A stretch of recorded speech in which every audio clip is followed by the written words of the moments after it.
All right, this is lesson 4.5, completing the square.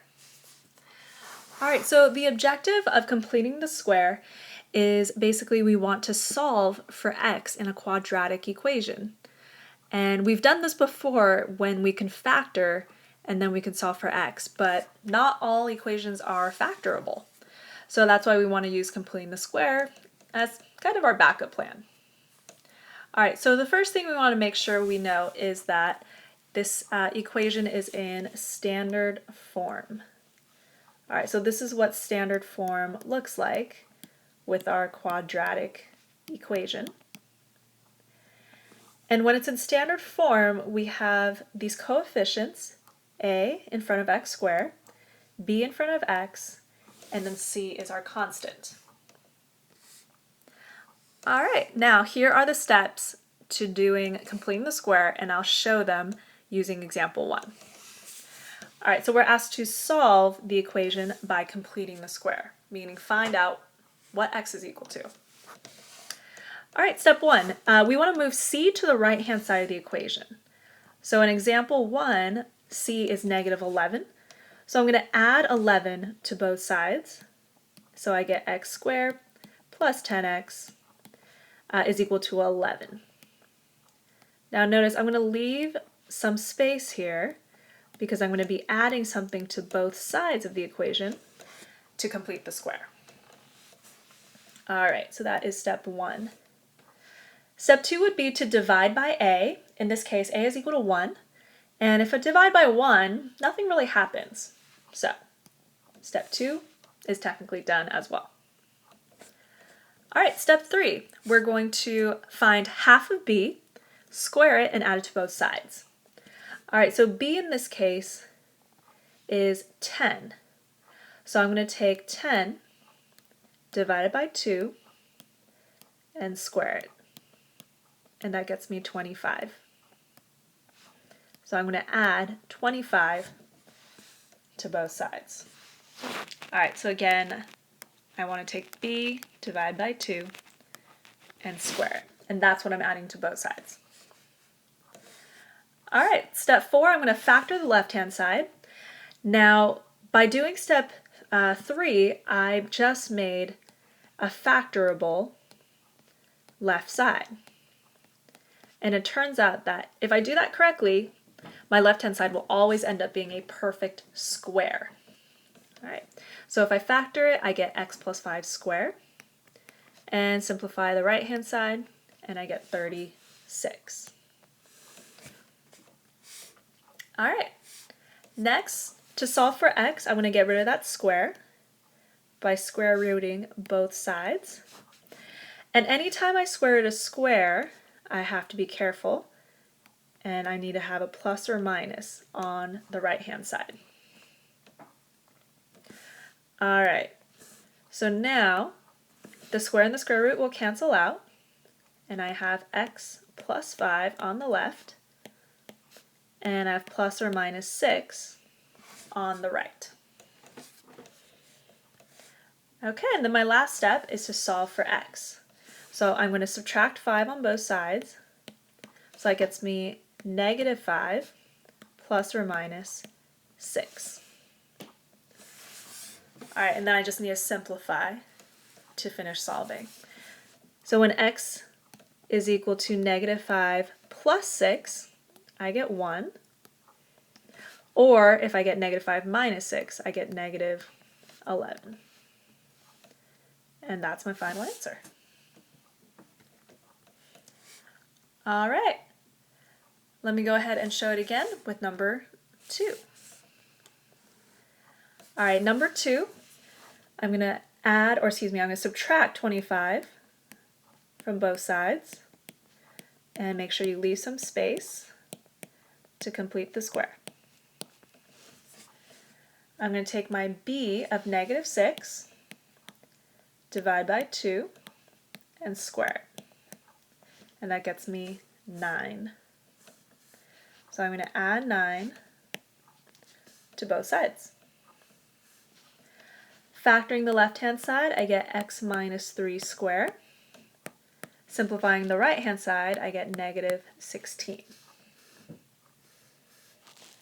All right, then I square root both sides, making sure I do my plus or minus, and I get x minus 3 on the left, and then plus or minus 4i on the right.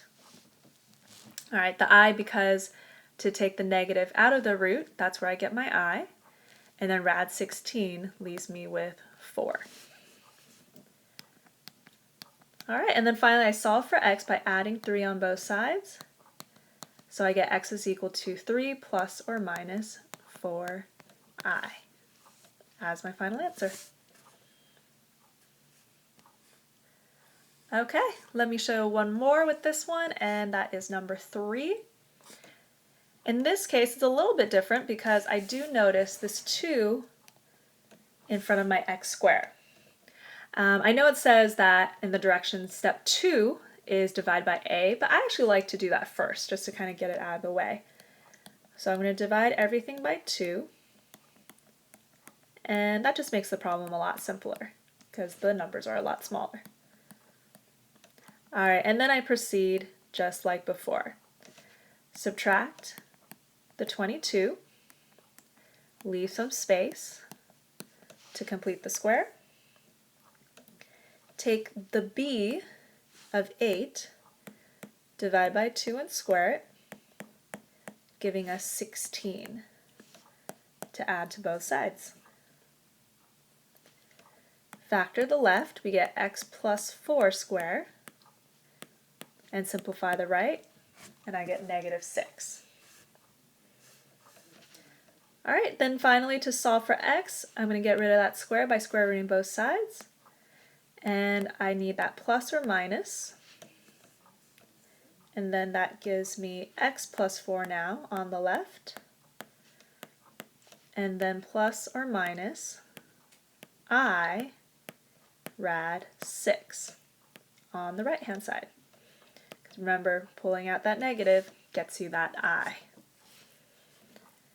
Alright, final step, solving for x. I'm going to subtract the 4, and then I get negative 4 plus or minus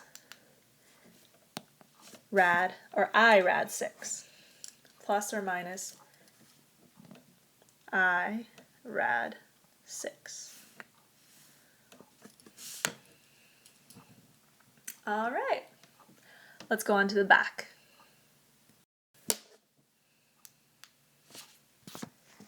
Okay, so now we have some word problems.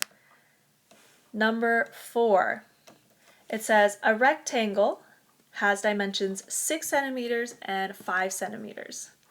If each dimension is increased by x centimeters, the area is tripled.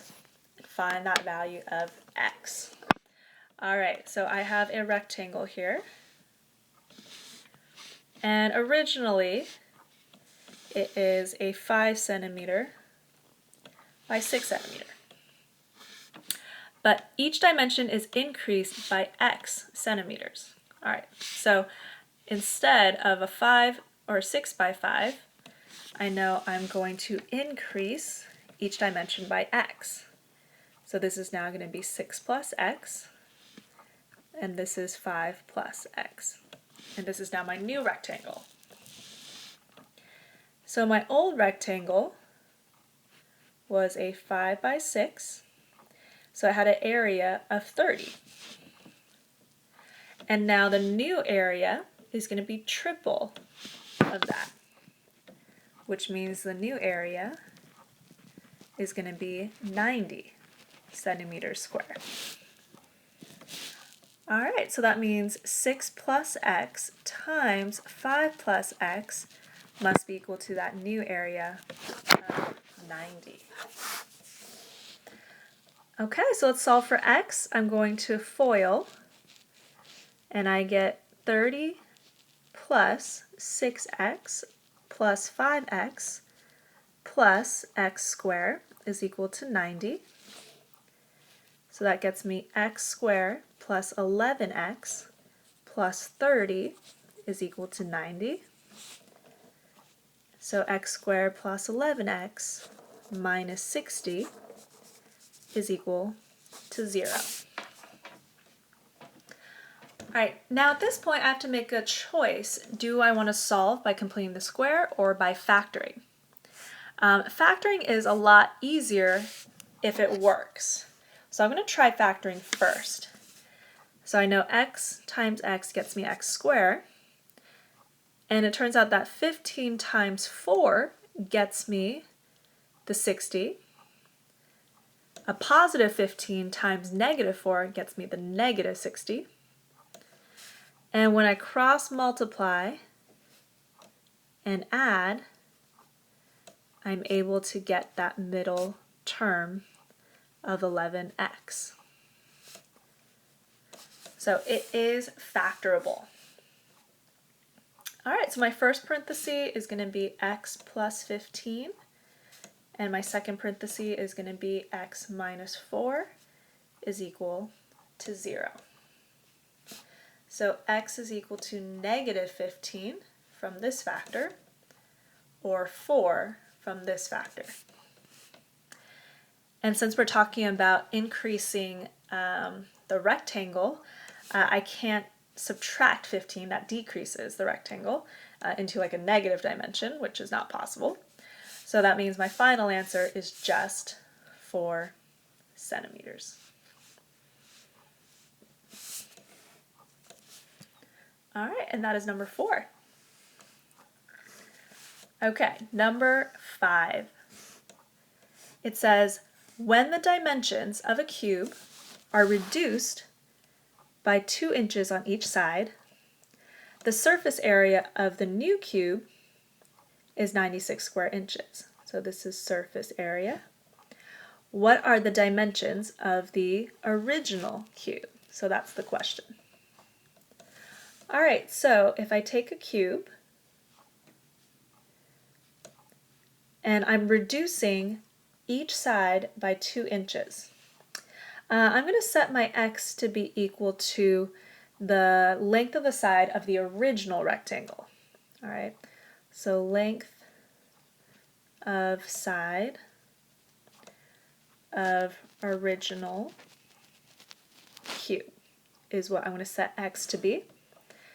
So if my cube, the new cube, is reduced by 2 inches on each side, I know that each side is now going to be x minus 2.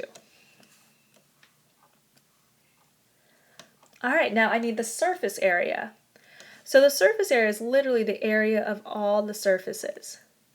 And the good thing is all the surfaces of a cube are squares. So if I look at this square, this is a x minus 2 by x minus 2 square. So the area of that square is just going to be x minus 2 times x minus 2, which is x minus 2 squared.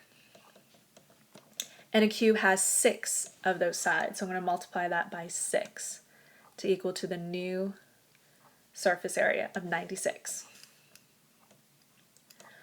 All right, let's solve. So easiest thing to do is to actually divide by 6 to get these numbers smaller, and it helps isolate that x even more. So I get x minus 2 squared is equal to 16. From there, I'm going to square root both sides. I square root a square, so I need to do the plus or minus. And I get x minus 2 is equal to plus or minus 4. Add 2 to both sides.